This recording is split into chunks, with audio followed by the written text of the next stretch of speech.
মধ্যে সবচাইতে কম হচ্ছে দিনহাটা। আপনাদের একটা দপ্তরে স্পেশাল অবজারভার এসেছিলেন, তিনি বৈঠক করেছেন এবং বৈঠক শেষে দেখা গেছে যে 65,000 আনম্যাপিং রয়েছে এবং তার মধ্যে দিনহাটা বিধানসভা কেন্দ্রে সবচাইতে বেশি এরকম এবং প্রায় 14-15,000 দিনহাটা দিনহাটা কেন্দ্রে 11,000 আছে। এইবার এটা একটু ইতিহাস ভূগোল না জানলে পরে এই ধরনের প্রশ্ন তোমরা করবে। তোমাদের যেটা জানা উচিত যে দিনহাটায় প্রায় 7,000-এর উপরে হচ্ছে সাবেক সিটের বাসিন্দা ভোটার। তাদের প্রত্যেককে হিয়ারিংয়ে ডাকা হবে। তারা প্রত্যেকে ভোটার হবে, কিন্তু তাদের হিয়ারিংয়ে উপস্থিত হতে হবে। তাহলে 11.5-র মধ্যে 7.5 হচ্ছে সাবেক সিটের বাসিন্দা, তাদেরকে সরিয়ে রাখো।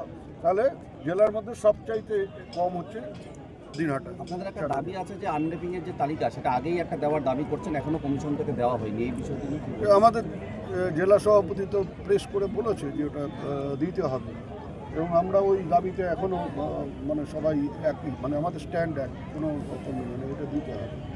এবং আজকেই আমি সন্ধ্যাবেলা একটা প্রেস করব যে তোমাদেরও বলে যাই যে দিনহাটাতে একটি 19 বছরের ছেলে, বাবা মার মানে সন্তান, তাকে ভোটার তালিকায় মৃত বলে দেখানো হচ্ছে। এটা হচ্ছে দিনহাটা ভিলেজ 1-এ আমার বিধানসভা কেন্দ্রে।